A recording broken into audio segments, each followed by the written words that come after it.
Welcome to video lesson number 6 in 215, Advanced Behavior Management and Programming.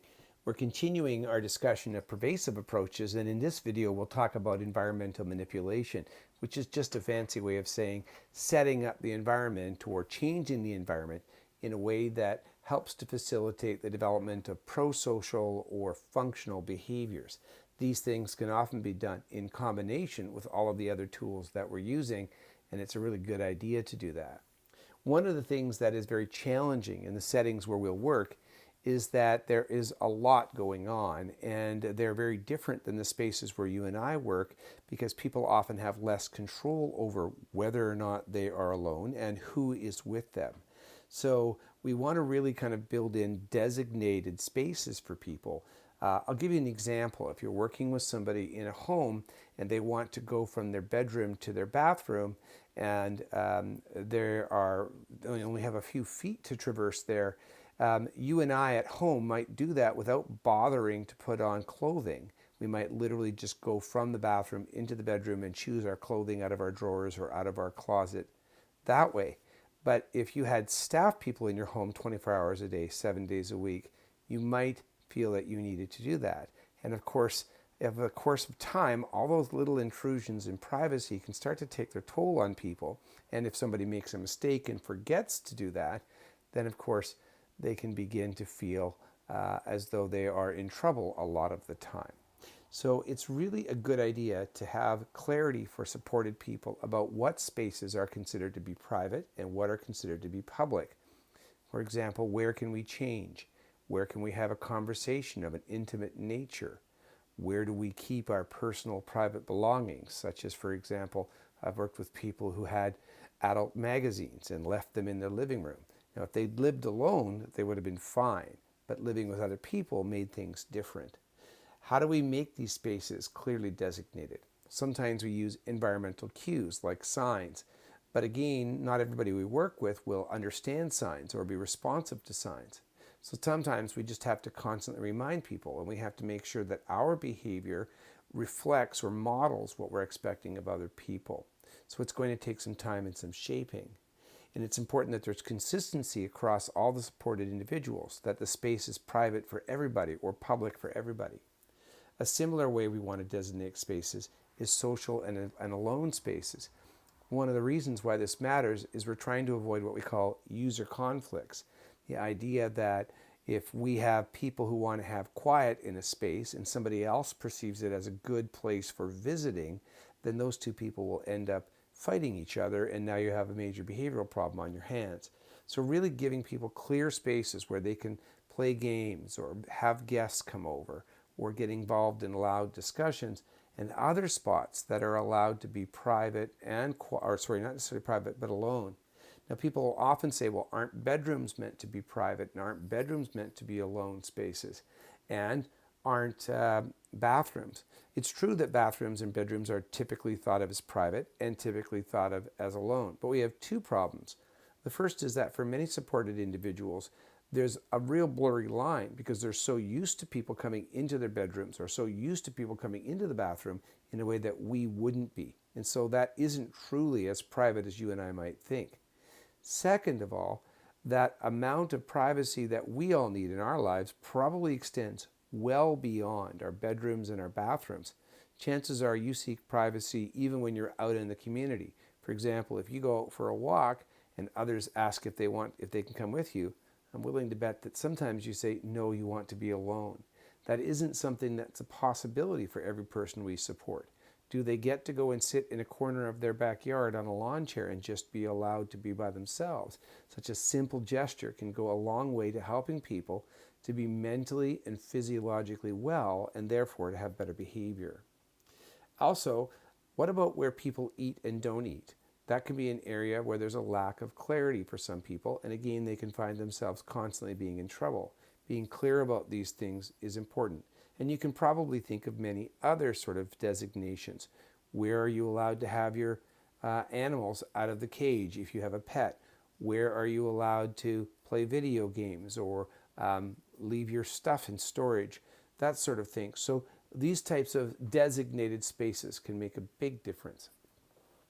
Sensory comfort, of course, should matter to us.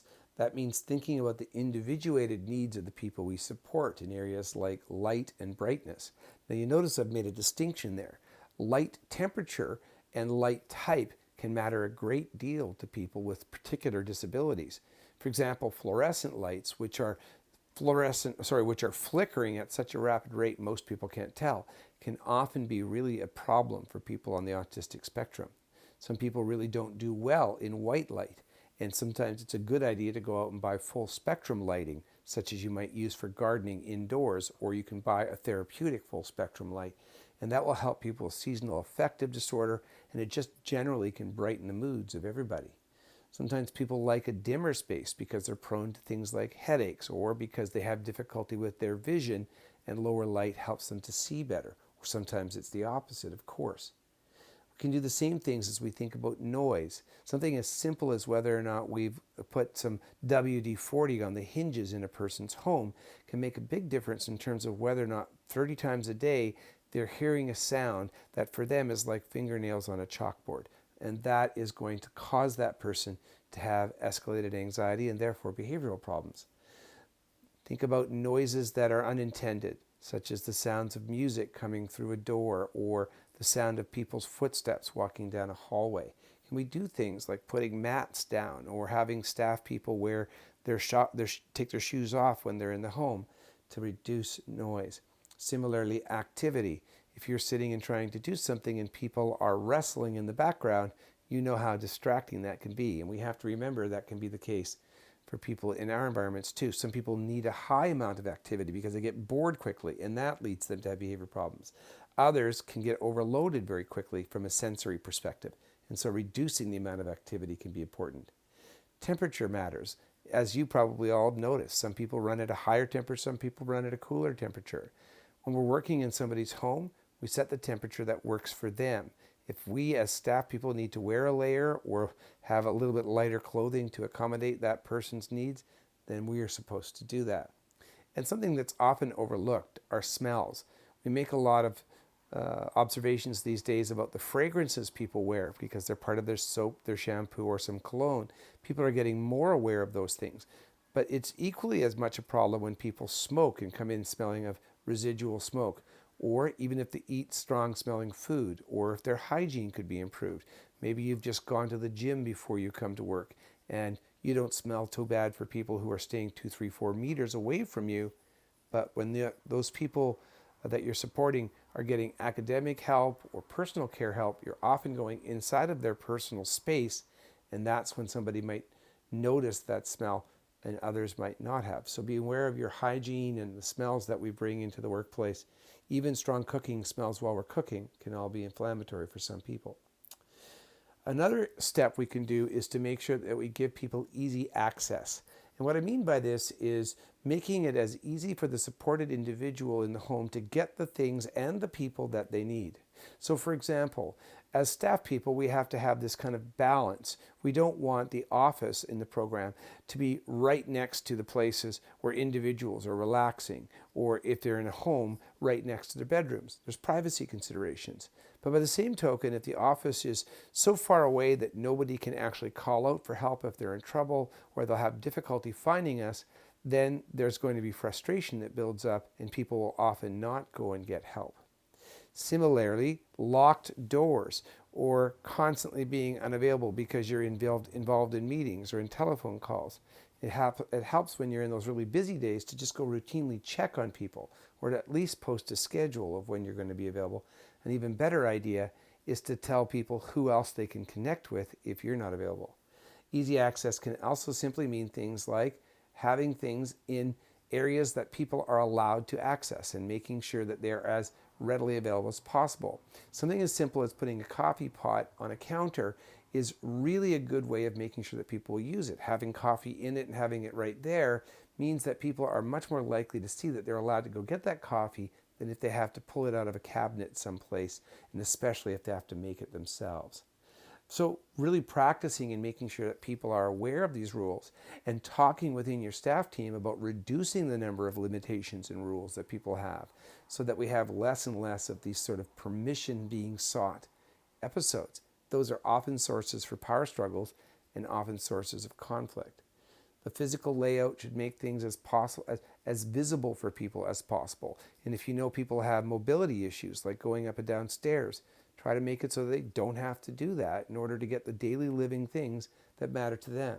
That includes things like food, pets, and recreational or leisure supplies like books and games and so forth. We should also think about how we can personalize and decorate the atmosphere where people are working, recreating, or living. If you think about it, we know that people are much more likely to take care of a home that they own than a home that's a rental. And there's a psychological reason for that. We tend to put lots more care into things that we feel are closely connected with who we are. We identify with them. We have a sense of ownership, which is why we've talked about ownership as a type of privacy. When we have a pride in where we live and in our things, we're more motivated to take care of them. This can show up for us in things like people being more motivated to do the cleaning when it comes to chore day, or less likely to do damage if they get upset, less likely to smash their possessions and that sort of thing. On its own, it's a small ingredient, but it's an important one. So there are lots of ways that we can personalize the decor within a person's home.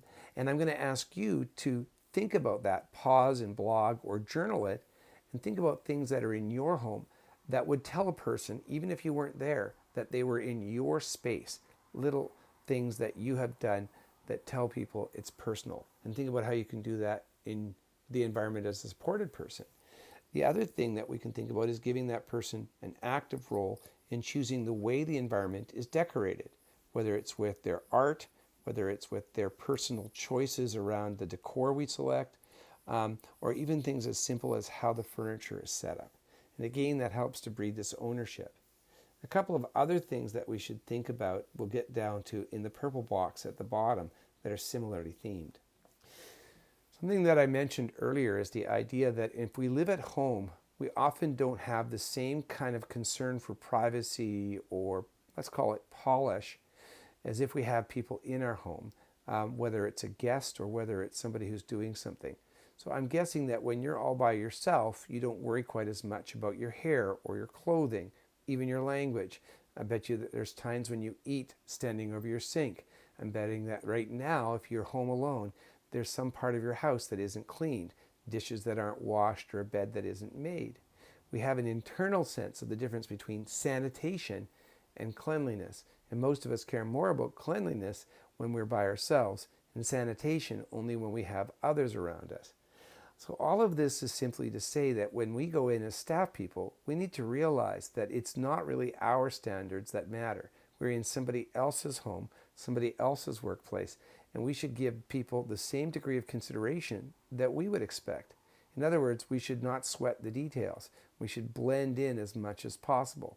If I see a person going from the bathroom to the bedroom and they're naked and all they did was make that 4 or 5 foot step and nobody else was hurt along the way, I'm going to do nothing about it. I might have a little laugh to myself, and that's about it.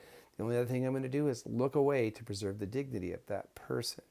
If I notice that somebody's bed isn't made, but they don't seem to really be making a big deal out of it and the bed is comfortable and safe, I might not sweat that detail as long as it isn't part of a larger phenomenon or issue.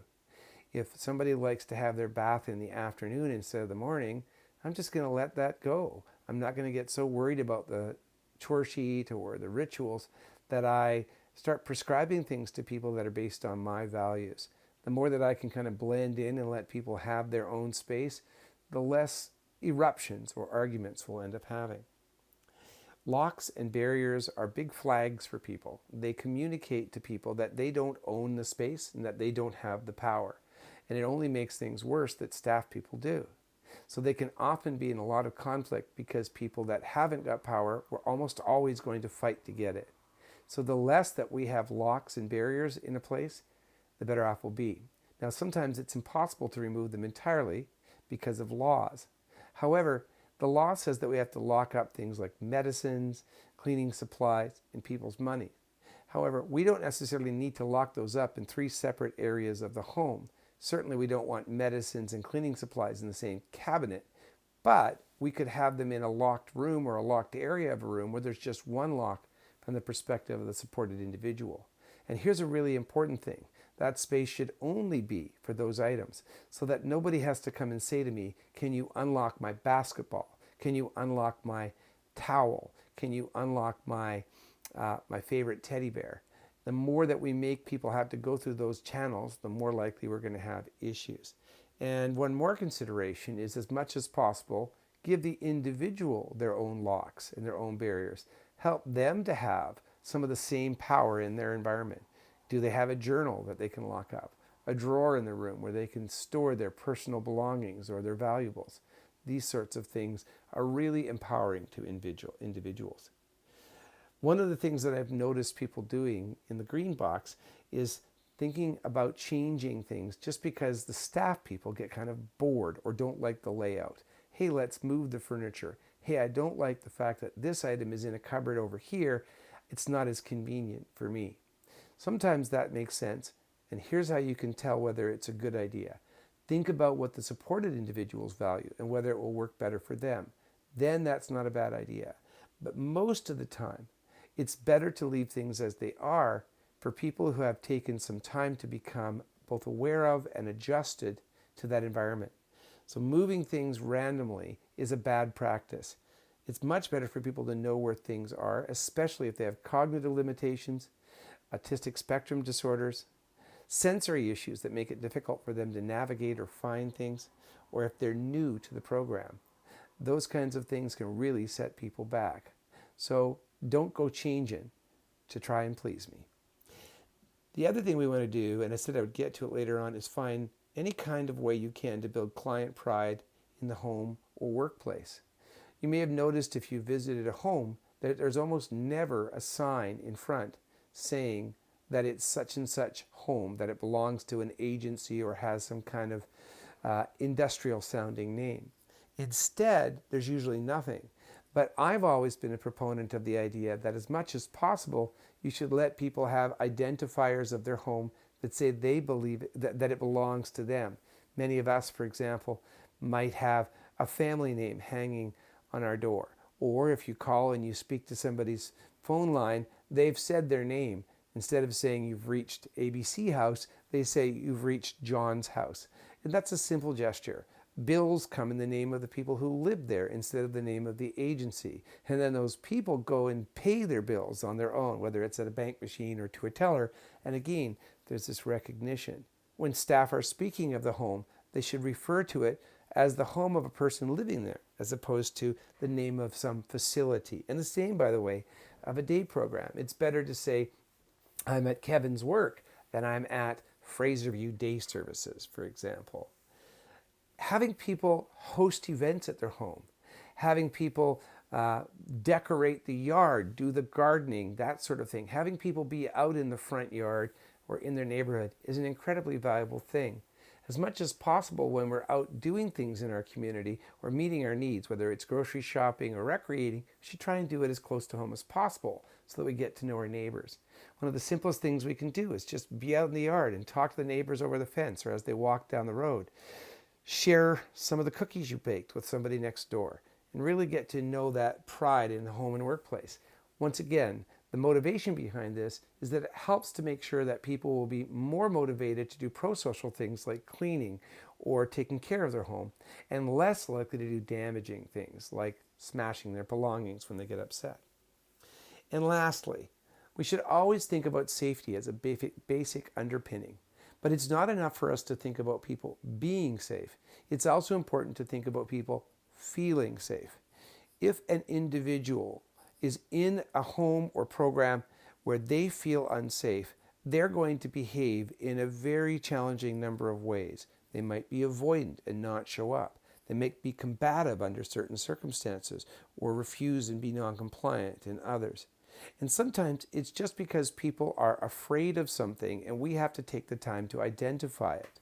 For example, I've worked with people who were afraid to be alone with a male who had a beard. It took a little while to discover what it was that was going on, but it was important.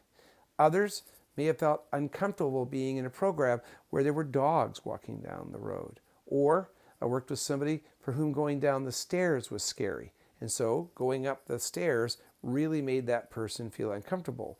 Using the shorter set of stairs or the elevator made a gigantic difference. And gradually helping that person to become calmer and happier around stairs was also important.